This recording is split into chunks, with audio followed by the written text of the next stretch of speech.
programa. Vamos conversar agora com Lejene Mirhan, sociólogo e escritor. Sei que tem muita gente que fica aguardando também a entrevista do professor Lejene aqui com a gente. Vamos falar um pouquinho sobre geopolítica mundial, com muita coisa acontecendo, né, professor? Tudo bem com você? Como você está? Oi, Thalita, tudo bem? Obrigado aí pelo mais uma semana junto. E essa semana aqui foi demais, né? Cúpula dos BRICS, cúpula do G7, cúpula da OTAN. E aí você vai me dar só 15 minutos para falar tudo isso, vai ser difícil, viu? Vamos resumir, porque são todos muito importantes e tem muita coisa interessante, né, para Muito, muito, conversar. muito, Mas vamos muito. lá, vamos começar então com a cúpula dos BRICS. As informações que eu tenho aqui são o seguinte, olha, eles se reuniram, o encontro foi marcado por essa ambição de maior protagonismo ali do Brasil, Rússia, Índia, China, África do Sul, em contraposição aos Estados Unidos e às potências europeias, que inclusive marcaram a criação do grupo, né? Então ele volta um pouquinho às origens aos contrapor os Estados Unidos e essas potências europeias. Conta pra gente, como que você viu essa reunião? Das 14 realizadas, esta com certeza foi a mais importante, né? Ela foi sob a presidência do Xi Jinping. A próxima presidência rotativa vai ficar com a África do Sul em 2023, a 15ª cúpula. E o BRICS vai tomando um papel estratégico no mundo nesse momento. Eu quero aqui destacar uma frase de um dos embaixadores da China que participaram desses processos de preparação, abre aspas, vivemos mudanças sem precedentes no mundo. Eu fico pensando, em 1945, alguém podia fazer uma declaração dessa também. O mundo estava em mudança, né? Foi partilhado entre as duas grandes potências, né? União Soviética e Estados Unidos, mas hoje ele está dizendo que em toda a história é este o momento de maiores modificações jamais vistas. E o que o BRICS aprovou como questão central? A defesa do mundo multipolar. Então, quando as imagens que você mostra, houve também, paralelo ao BRICS, o encontro de 18 países, economias que gravitam em torno dos BRICS, não é, que foi também precedida da reunião dos 5 grandes aí, né?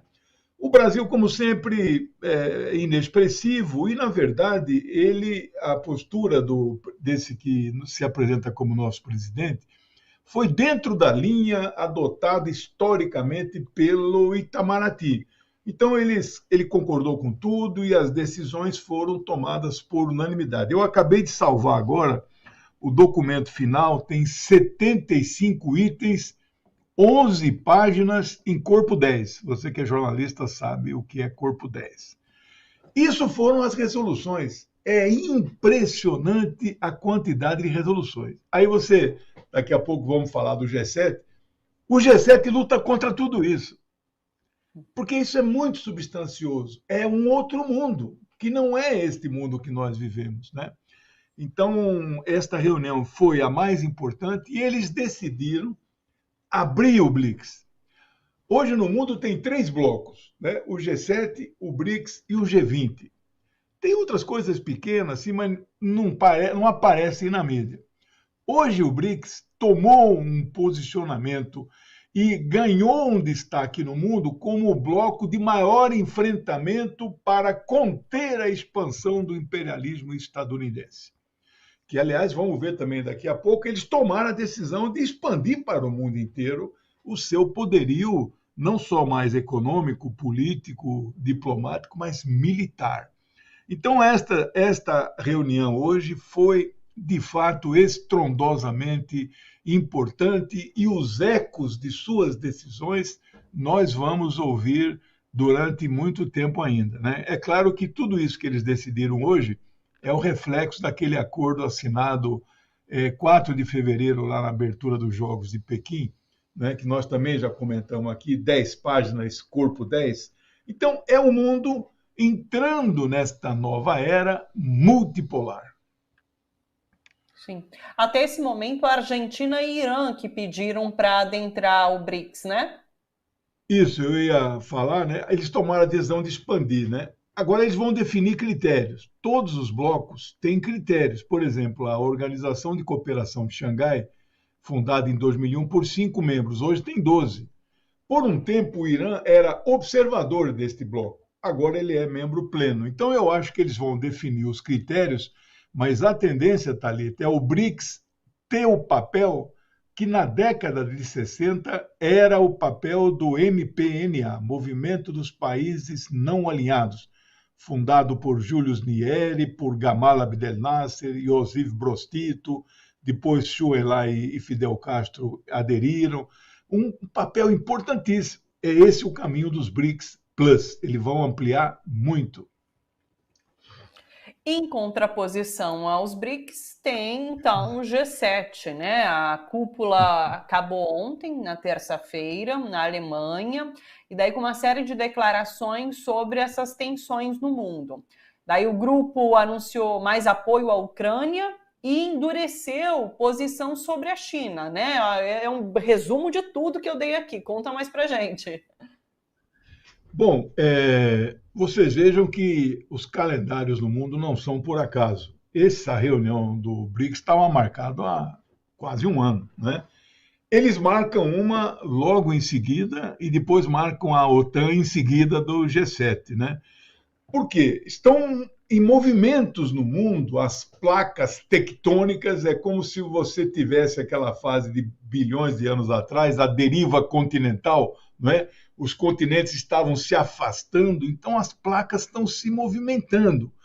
O grupo do G7 é o grupo que quer manter o mundo unipolar, sem nenhuma outra alternativa. É o grupo do pensamento único, do ultraliberalismo. Claro que tem aqui e ali diferença, Macron, o Scholz, mas na essência é o bloco do imperialismo liderado pelos Estados Unidos. Não tem máscara que possa alterar isso. É um fiasco. As redes sociais criticaram profundamente como eles davam risada, gargalhadas, como se o mundo tivesse a maior tranquilidade do mundo, né? O Boris Johnson, aquele palhaço da Inglaterra, chegou a dizer que vamos fazer uma foto todos sem camisa para mostrar os nossos peitorais, para nos contrapormos ao Vladimir Putin, que ele tem aquelas demonstrações. É um absurdo.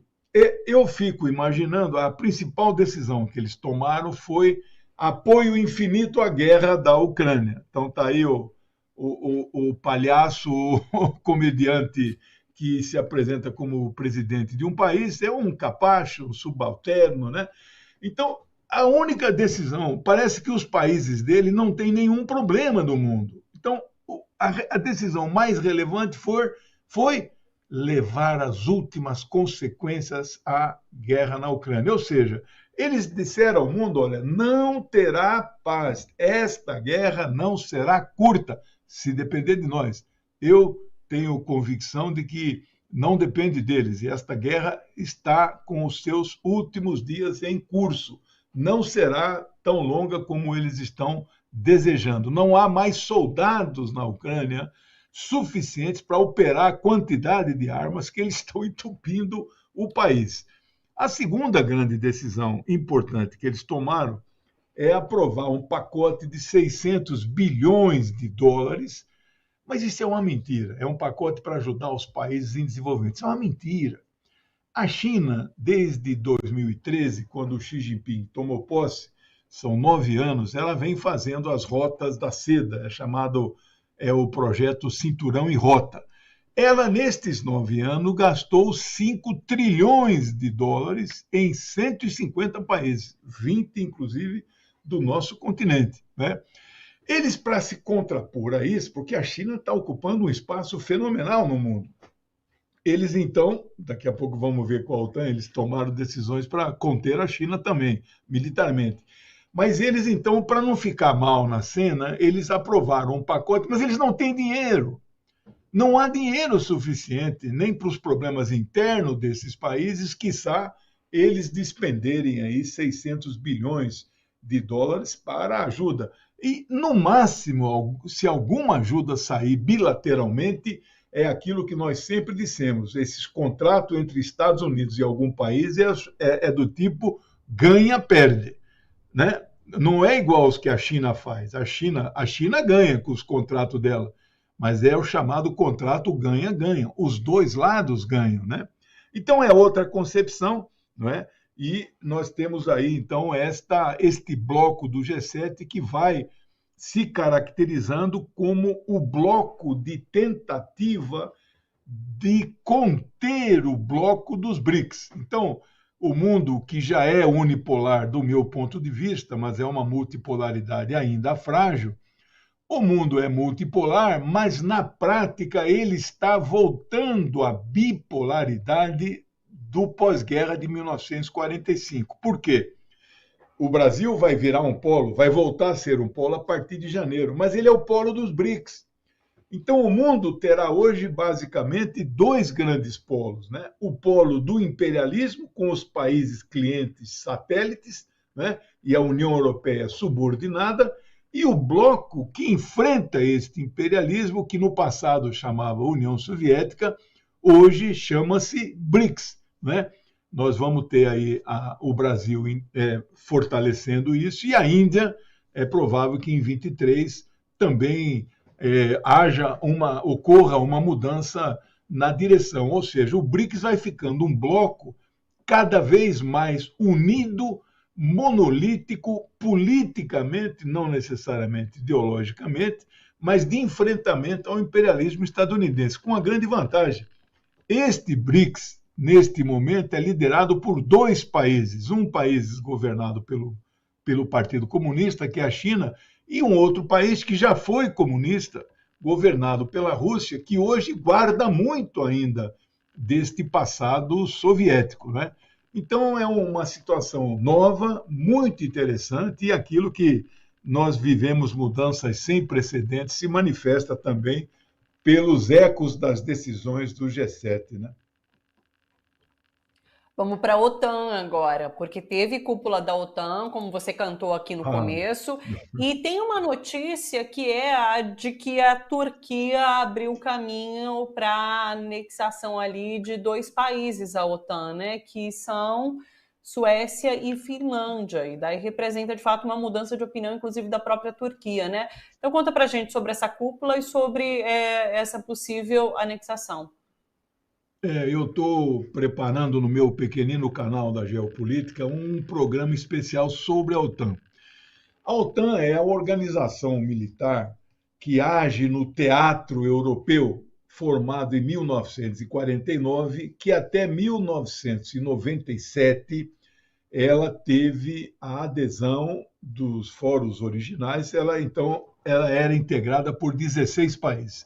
A partir de 97, nestes últimos 25 anos, a OTAN fez três grandes modificações. A primeira, a partir de 97, foi expandir para o leste, tanto que ela hoje tem 30 membros, 14 membros entraram nestes últimos 25 anos, né? Eles querem a Geórgia, querem a Ucrânia, querem a Suécia e querem a Finlândia. Eles querem 34 países membros. A segunda grande mudança na OTAN ocorreu no ano de 2010. Foi o ano em que eles alteraram o estatuto, porque a OTAN é uma organização para agir no Atlântico Norte, ou seja, no continente europeu. Eles mudaram o estatuto de forma que a OTAN possa atuar em qualquer lugar do mundo sempre que for solicitada, ou quando não for solicitada e eles tomem a decisão de agir. O grande exemplo foi em 2011, que já foi a nova fase da OTAN, onde a Força Aérea da OTAN bombardeou incansavelmente a Líbia e matou o seu presidente, Muammar Gaddafi. Era o país com o maior desenvolvimento humano, IDH, de toda a África. O maior. Eles destruíram a Líbia e mataram o seu presidente. Isso não foi a ONU que autorizou, foi a própria OTAN que fez sob o comando dos Estados Unidos. Então, esta mudança que permitiu também, por exemplo, a Colômbia entrar como um país agregado, como um país parceiro, ainda que não membro pleno. A terceira e última mudança ocorreu nesta reunião. Aqui se aprova uma nova estratégia de guerra mundial para conter a Rússia, que passa a ser o inimigo principal, e a China, que eles usam o termo sobre a China passa a ser um inimigo, um adversário que altera a nossa segurança interna e é um adversário sistêmico. É um termo que eles estão usando como para dizer assim, olha, a Rússia é o primeiro, mas a China vem logo em seguida. Então, não há como nós não tirarmos a conclusão que a Aliança Atlântica tem por objetivo imediato a destruição da Rússia e logo em seguida eles vão ver como vão enfrentar a China. Eu queria te dar detalhes, eu não sei como está nosso tempo, mas tem duas observações a serem feitas sobre a OTAN. Ela é uma organização com quase 4 milhões de soldados, mas 4 milhões de soldados fornecidos pelos 30 países membros, são 3 a mais que a União Europeia, que falam provavelmente 30 línguas diferentes. São soldados que estão, em tese, sob o mesmo comando de um general 4 estrelas, que é sempre estadunidense. Né? O secretário-geral, esse que aparece aí à esquerda, o Stoltenberg, é um civil europeu, mas quem manda na OTAN é um militar estadunidense. A OTAN, Thalita e espectadores, é um exército dos Estados Unidos de ocupação da Europa. Né? A Europa vive sob ocupação militar. Você não imagina a União Europeia ter uma base militar dentro dos Estados Unidos? Isso é impensável. Mas os Estados Unidos têm na Europa mais de 450 bases militares das 750 que eles têm no mundo inteiro. Né? Então, não há como. E você pensa, isso não é unanimidade na Europa. Há um movimento já forte, muito claro, contra esse tipo de coisa, contra a expulsão, eles usam esse termo, a expulsão do exército estadunidense do continente europeu e a transformação da OTAN no exército europeu. Acabei de ler agora um artigo belíssimo no Russia Today de um oficial espanhol, e a Espanha é membro da OTAN, né? E é uma das mais belicistas de todos os países. Ele acaba de dizer exatamente com essas palavras: a OTAN é um exército militar de ocupação da Europa por parte dos Estados Unidos. E nós sabemos, quando um país ocupa o outro militarmente, ele também ocupa politicamente. Ele determina, como a Índia era ocupada pela Inglaterra, tinha até um vice-rei na Índia, mas ele só fazia o que o rei da Inglaterra mandava. É o que nós estamos vivendo na Europa. Estes países não têm mais nenhuma autonomia e quem manda na Europa e nos seus líderes é os Estados Unidos. E finaliza, eu sei que já estou falando muito, eu estava falando dos números, né? Mas de que adianta um exército de 4 milhões? Eu quero saber o seguinte: quantos estão em prontidão imediata para entrar em ação? 30 mil. 30 mil, você não ouviu errado. E estes 30 mil só estão em prontidão em 48 horas, não é imediato. Né? Eles decidiram, nessa reunião, aumentar de 30 para 100 mil. E mesmo esses 100 mil, eles só vão estar prontos para prontidão total em 4 semanas. Ou seja, não estou minimizando, dizendo que ela não é uma organização poderosa. Mas em termos deste número de soldados, ela é pessimamente do ponto de vista de uma guerra, né? Que, aliás, está cada vez mais no horizonte, viu, Thalita? Ela não vai chegar ainda no nosso país, então nós estamos muito distante, mas é cada vez mais claro uma guerra de proporções mundiais que seria contra a Rússia inicialmente, mas aí outros países vão entrar, sim, ao lado da Rússia. Então, a perspectiva não é boa. Eu quero falar da Turquia, se tiver tempo ainda, né? A Turquia... O Erdogan é um pendular. Você não sabe, ele não tem uma coerência. Ora ele está do nosso lado, ora ele está contra nós. A maioria das vezes contra nós. Ele falou aquilo de vetar a entrada daqueles 2 países nórdicos para aumentar o seu cacife, para conseguir algumas coisas que ele queria. E quais são as coisas que ele queria? Ele queria que esses 2 países retirassem o apoio militar a grupos de guerrilheiros lá no Kurdistão, que, na verdade, eles travam uma guerra contra a Turquia porque eles querem instalar o território e vão ter que pegar um pedaço do território turco, né?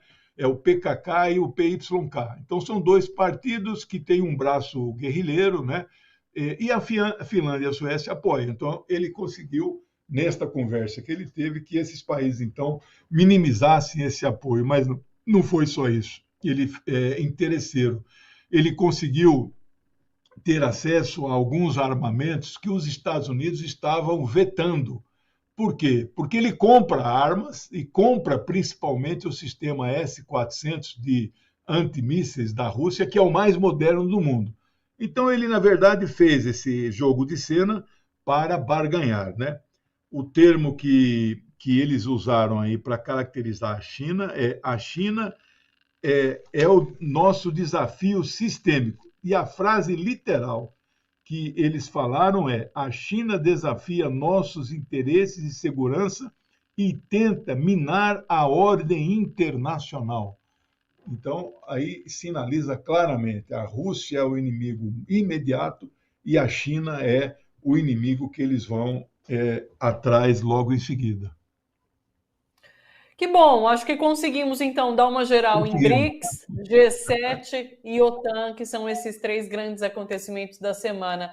Professor, é sempre muito bom ouvi-lo. O pessoal aqui no chat também Obrigado. sempre adora ficar mandando recados, viu? Muito Obrigado. obrigada. Tá bom. Um beijo para você e bom Obrigado a trabalho você. por Um aí. beijo. Tchau, até mais. Até. Obrigado. Tchau. Professor Legerimir Han, sociólogo e escritor, está sempre com a gente aqui às quartas, justamente nos ajudando a entender a geopolítica mundial, principais conflitos, jogos de interesse. É isso, é sempre muito bacana ouvir o professor Legene.